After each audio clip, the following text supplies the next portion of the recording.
todo hay tiempo. Ahora es tiempo de escuchar un programa muy especial. El mensaje de salvación que renueva la esperanza del ser humano a una vida mejor. Y hoy nos reunimos miles y miles de diferentes pueblos, razas, naciones, lenguas, como un solo pueblo. El pueblo que habla el lenguaje espiritual.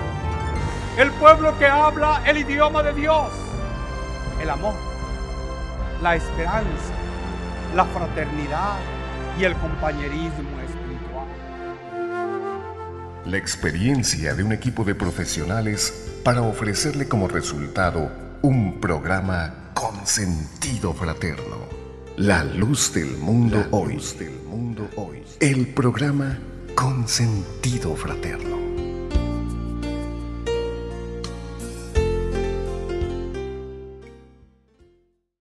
Les saluda Carlos Montemayor, pastor de la Iglesia del Dios Vivo, columna y apoyo de la verdad, la luz del mundo, en Phoenix, Arizona.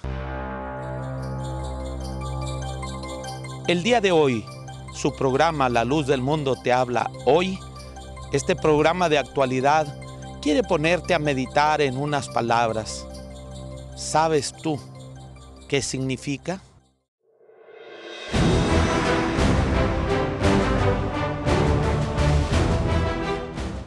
Bienvenidos a su programa La Luz del Mundo te habla hoy.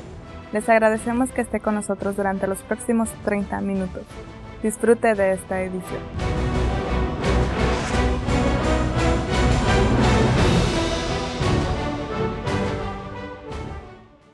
Hace poco, después de la adquisición de una nueva casa de oración en Nampa, Idaho, hubo un descubrimiento en una de las paredes, no en una hemeroteca, no en una biblioteca, pero ahí en la pared, a la hora de querer hacer una pequeña reparación, resultó ser que a la hora de abrir la pared, cayó un periódico al piso.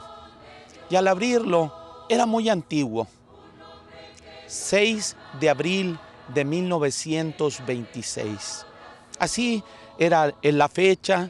Decía en la mañana, morning, y en aquel periódico estaba un dedo índice apuntando, una mano con un dedo índice, y luego preguntaba, ¿sabes tú qué significa esto?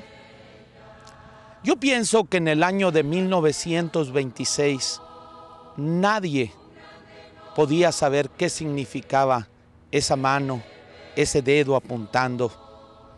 Han pasado los años y ahora te vuelvo a preguntar, ¿sabes tú qué significa? Porque en aquella época las personas completamente desconocían lo que estaba pasando ese día martes 6 de abril en la madrugada en un lugar llamado Monterrey, Nuevo León. Esto es lo que te queremos platicar, acercándose el día 6 de abril, un aniversario más. Queremos que conozcas para que cuando te pregunten qué significa esto, tú sepas qué responder. En nuestro México, la verdad es una, Cristo Jesús. Y su palabra, esta es la verdad. Y hoy oímos de nuevo, Cristo Jesús en la tierra, y con tierra mía, santifícalos, oh Padre nuestro, en tu verdad a los que son tuyos, a los que son llamados por mi eterna. Santifícalos en tu verdad, y tu palabra es la verdad. En nuestro hermano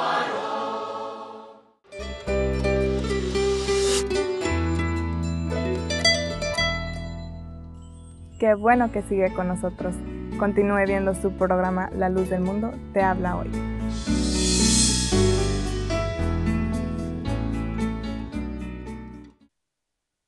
La siguiente obra representa con carácter informativo hechos verdaderos y acontecimientos históricos del origen y desarrollo de la Iglesia La Luz del Mundo, narraciones, testimonios, entrevistas y opiniones que conjuntan los sucesos ocurridos durante 80 años en la conformación de esta historia.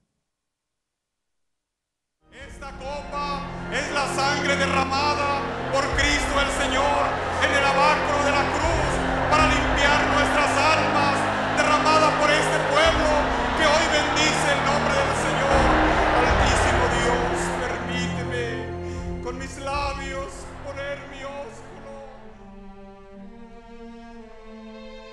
En el siglo XIX y a principios del siglo XX, el panorama religioso en México era prácticamente homogéneo. El catolicismo contenía casi al 99% de la población.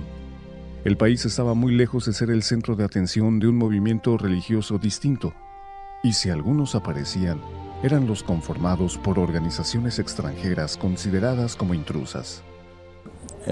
La libertad de culto estuvo rigurosamente prohibida en México hasta 1860 y desde entonces, con fluctuaciones, retrocesos, caídas y zonas en donde no se admitía, ha continuado y ya se ha convertido en una realidad ya inobjetable e irreversible. En ese sentido, México era calificado como uno de los países más estables, donde no había novedades de qué preocuparse. Pero de repente, cuando la jerarquía católica romana declara públicamente que su ámbito religioso ha sido invadido por otros credos, se destaca a la luz del mundo, como una iglesia cuyo origen y desarrollo surge en un país que nunca había producido ni exportado nuevas formas de conducta, fundamentadas bajo un esquema bíblico y con una interpretación original cimentada en las prácticas cristianas. Y así, de pronto, los investigadores académicos, los sociólogos y los religiosos se situaron ante una verdad incontrovertible: la aparición de una organización cristiana surgida en la República Mexicana. Desde mi punto de vista, la Iglesia de la Luz del Mundo es una iglesia evangélica netamente mexicana en su origen, lo cual es una enorme novedad en el siglo XX y una marca también para el futuro, por su proyección internacional que también sabemos tiene, ¿no? Pero que más que nada es una iglesia una iglesia única, ¿no? Única en su tipo, aunque para clasificarla la clasifiquemos como evangélica, es una iglesia única en su tipo por la forma extraordinaria en la que se desarrolló y creció a lo largo de, sobre todo, los últimos 40 años. Sobre todo a partir del periodo de entreguerras, es decir, entre 1919 y 1945, se desarrolló precisamente un gran impulso evangelizador de nuevas iglesias, entre las cuales la Luz del Mundo, y este impulso hizo que verdaderamente el crecimiento fuera significativo a partir de 1950 sobre todo.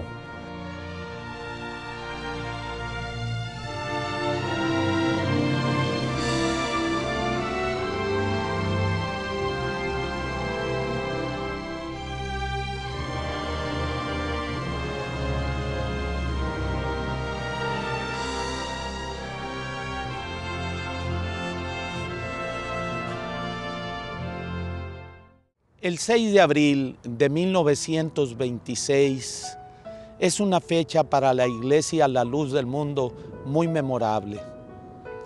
Algunos piensan que es el inicio de la Iglesia.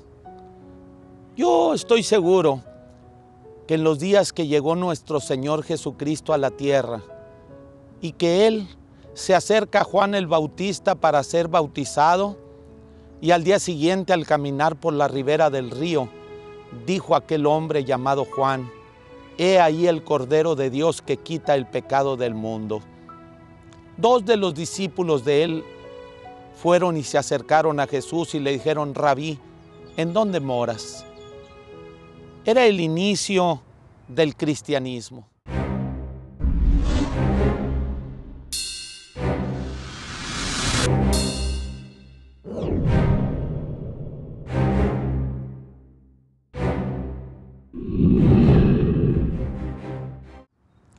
Era el judaísmo, era el pueblo de Israel el que había estado por miles de años.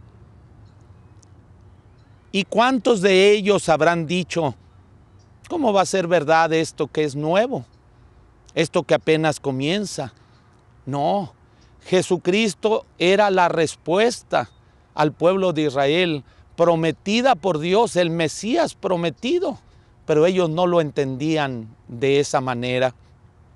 Creían que era una nueva organización, un nuevo grupo. Así también En estos días quizás algunos piensen que el 6 de abril de 1926 es el inicio de una nueva organización. No, no es así. La organización que Cristo fundó todavía está en la tierra.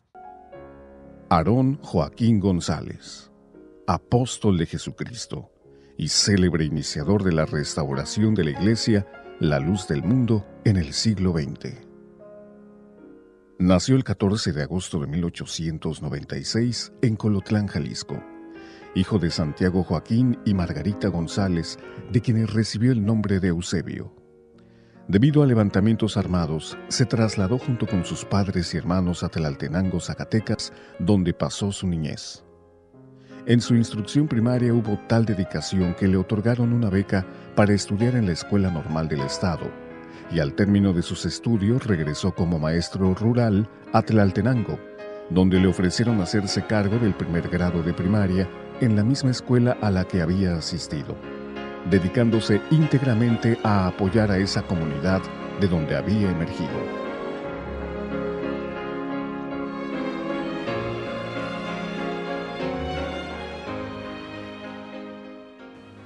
Y siendo una persona sensible a los acontecimientos del país, sintió un gran impulso como mexicano a afiliarse a las tropas villistas que pasaron por ese lugar.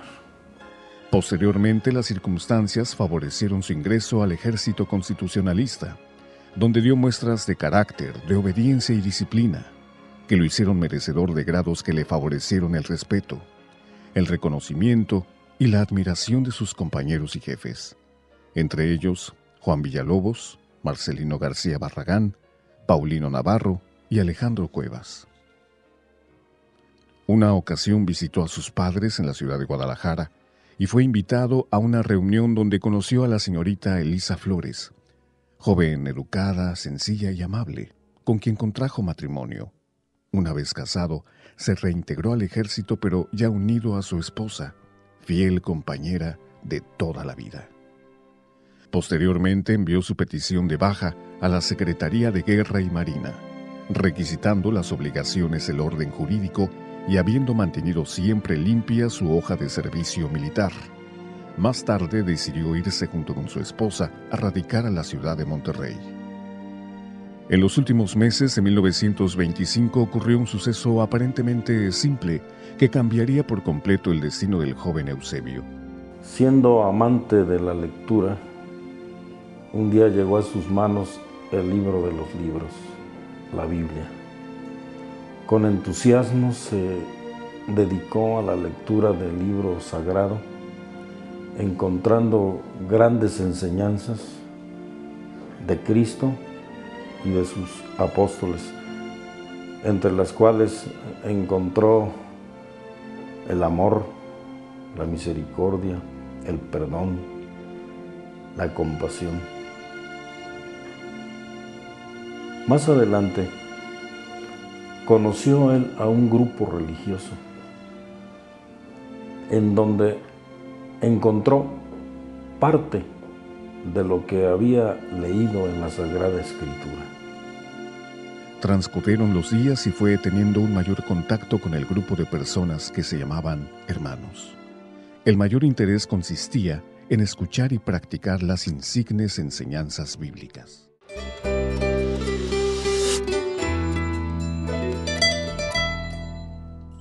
Qué bueno que sigue con nosotros. Continúe viendo su programa La Luz del Mundo te habla hoy.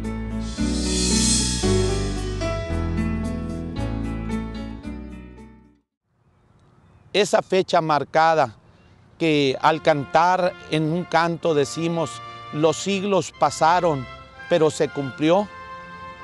Ese cumplimiento de que ese árbol dio una vara, dio un sarmiento y tenía una virtud en su tronco, porque ese tronco es Cristo Jesús.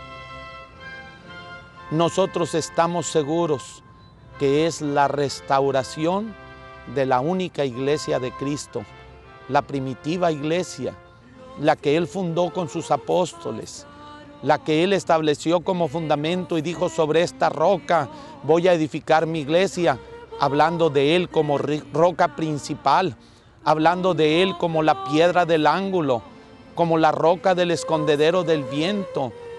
Y esa roca no se ha movido, inconmovible, y sobre ella se está edificando la iglesia, sobre el fundamento de apóstoles y profetas, siendo la principal piedra del ángulo Jesucristo mismo.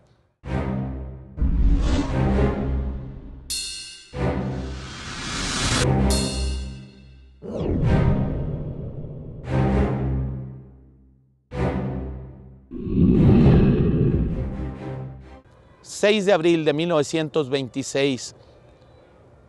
una pareja, un hombre con su esposa, recibe el mensaje de Dios, él, que le decía: tu nombre será Aarón y lo haré notorio por todo el mundo y será bendición. ¿Quién pudiera creer de los que oyeron que esto iba a suceder? Pero así fue, y así ha sucedido. Ahora millones de fieles en el mundo, ahora naciones y naciones. Se habla de más de 40 naciones en el mundo que están ya proclamando este evangelio original, este evangelio que desde el principio estaba, que el pueblo debía de adorar a Dios en espíritu y en verdad, que todos los días deberían de buscar el rostro de Dios para que Dios mandara sus bendiciones. Por eso queremos que tú conozcas qué significa.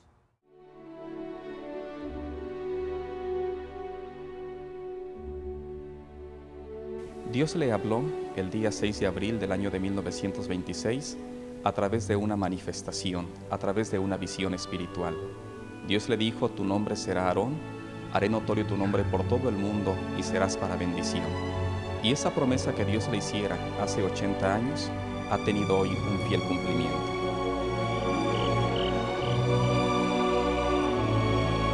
Vivía en una chocita muy humilde, su trabajo era doméstico, y allí se manifestó Dios primero en una voz. Oyó una voz fuerte que decía: aquí hay un hombre cuyo nombre es Aarón. El siervo de Dios se despertó de inmediato, porque esa voz se oyó a manera de un trueno, de un estruendo fuerte, que de inmediato despertó. Y entonces le pregunta a su esposa, nuestra hermana Elisa Flores: ¿oíste? Ella responde que no había escuchado nada. Y se incorporó, se sentó y estuvo mirando a su alrededor, no vio nada. Pero ya empezó él a meditar de qué se trataba, de dónde provenía esa voz, y siempre buscando algún objeto, alguna señal, algún indicio. Nunca vio nada. Apenas está conciliando el sueño cuando por segunda vez vuelve a escuchar: tu nombre será Aarón.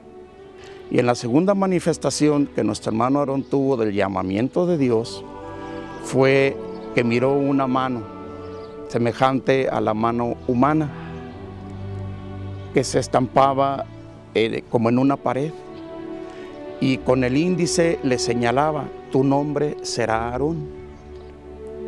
Se incorpora, vuelve a preguntar a su esposa, y ella responde lo mismo: no escuché nada.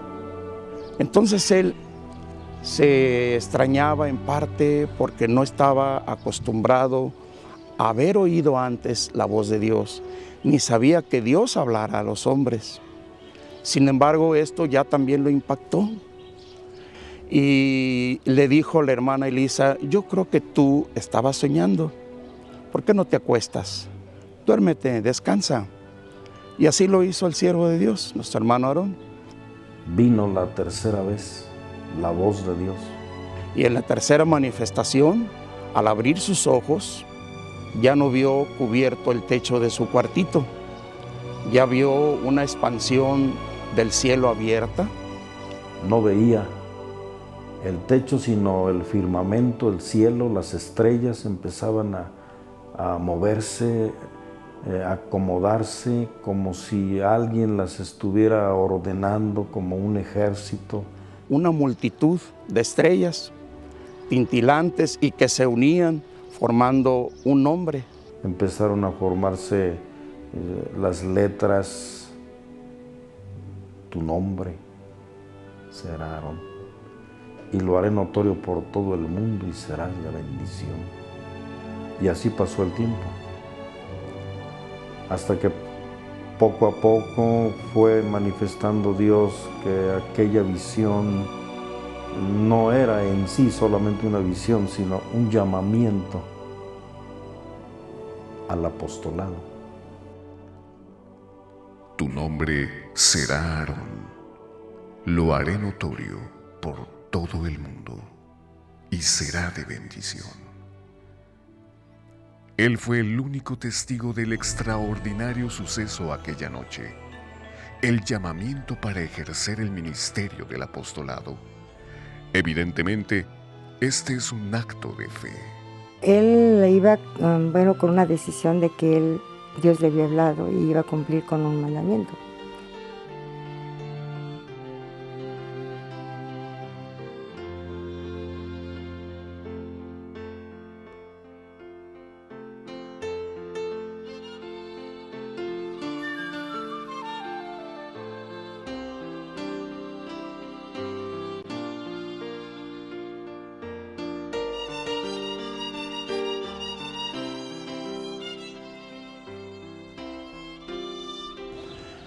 Cuando parte de la ciudad de Monterrey, él lleva un pensamiento.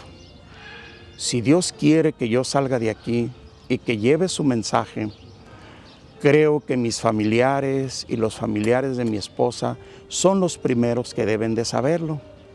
Y de esa manera tomó como camino, como guía, la vía del ferrocarril. Acompañado de su esposa, inició su primer viaje misionero. Solo con la ropa que llevaban, sin equipaje, un himnario y su Biblia. Eso era todo. Comenzaron el viaje caminando paralelamente a la vía del ferrocarril. Salió con absoluta pobreza, sin dinero, por la fe, sin saber dónde podía o debía comer, tomar agua, dónde pernoctar, dónde pasar una noche. Sin embargo, Dios, como lo iba guiando, como lo iba asistiendo, todas las cosas las fue preparando. La asombrosa capacidad de trabajo del maestro Aarón, ese constante caminar sin demostrar cansancio, lo hizo apurar el paso. Estaban en los alrededores de Guadalajara. Pasaron por el Rosario, un pueblecito pequeño. Le hubiera gustado detenerse para predicar. Después, casi al anochecer, llegaron a San Martín de las Flores. Su esposa, la hermana Elisa, estaba agotada. No podía caminar más. Sin conocer a nadie y sin dinero, no fue fácil encontrar posada. Ya estando en la capital jalisciense, el peregrinar del misionero y su compañera fue penoso. Errantes de una colonia a otra, de una plaza a otra, sin un hogar fijo. Así pasaron muchos días. En las jornadas subsecuentes, muy de mañana salía a hablar a las almas. Y cuando era posible predicaba abiertamente en los barrios urbanos o en los suburbios. Algunas veces en su mensaje tenía creyentes sinceros, la atención de los curiosos, la violencia de los desconocidos y en otros, el silencio de la duda. Lo cercaba el entorno de la intolerancia religiosa autorizada ferozmente por el clero. No obstante, la evangelización continuó. El número de creyentes se incrementaba lenta pero firmemente, compartiendo como hermanos la misma fe de Jesucristo. Los lugares de reunión eran espacios al aire libre o alguna casa improvisada. El primer templo se construyó sobre un terreno adquirido en la calle 46. Innumerables sacrificios se antepusieron a la edificación, pero con fe y esperanza se iniciaron los trabajos de construcción. Muros, colocación de vigas y láminas. Después pila bautismal y un sencillo templete donde oficiaría el ministro. En 1939 se edificó un nuevo templo, sencillo y humilde, pero más grande y más amplio, ubicado en la calle 12 de Octubre. donde los hermanos gozarían de mayor libertad para reunirse y poder cantar y orar con todas sus fuerzas, como solían hacerlo. La dedicación de esta casa de oración fue el 31 de diciembre de ese año. Al llegar la década de los 50, la intolerancia religiosa que imperaba en contra de los hermanos era un aguijón constante. Una doctrina convincente, una personalidad fuerte que se imponía y un carisma espiritual. Yo lo sentía, yo lloraba con sus explicaciones, con su enseñanza. Yo recuerdo que me conmovían sus palabras. Recuerdo muy bien su hablar, su forma de hablar, su forma de expresarse, muy firme, muy fuerte, muy seguro de sí mismo y con una voz o con un convencimiento. ¿Quieres ser libre de toda pasión? La pasión que habla aquí es aquel sentimiento que se penetra hasta el alma. El amor propio, allá le dan realce, siempre, sobre todo, aquí la iglesia, Señor. Nos hagan, nos injurien, nos molesten de la forma que sean. Nosotros no hacemos caso a eso. Lo que hacemos es procurar tener la amistad con Dios cada día. Detrás de cada actitud, el hermano Aarón demostraba la fuerza de su esperanza. Tenía la capacidad para imaginar la ruta de un futuro promisorio.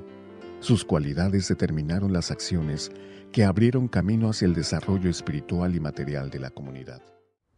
Lo haré notorio por todo el mundo. Una profecía que aquella pareja que caminó por la orilla del tren, por orden de Dios, sin llevar nada, solo su confianza y su fe en Dios, ha dado fruto, no solo por el trabajo del apóstol Aarón Joaquín, sino ha habido una continuación de este trabajo. Un elegido de Dios llamado Samuel Joaquín Flores continúa con este trabajo, alcanzando naciones para Cristo, llegando a los corazones, y no solo eso, no es multitudes, es transformar a cada una de las personas. Te invitamos a conocernos. Ahora ya sabes qué es lo que significa el 6 de abril de 1926. Carlos Montemayor, me despido de ustedes aquí en Phoenix y en todos los lugares que se escucha este programa por vía internet y otros medios.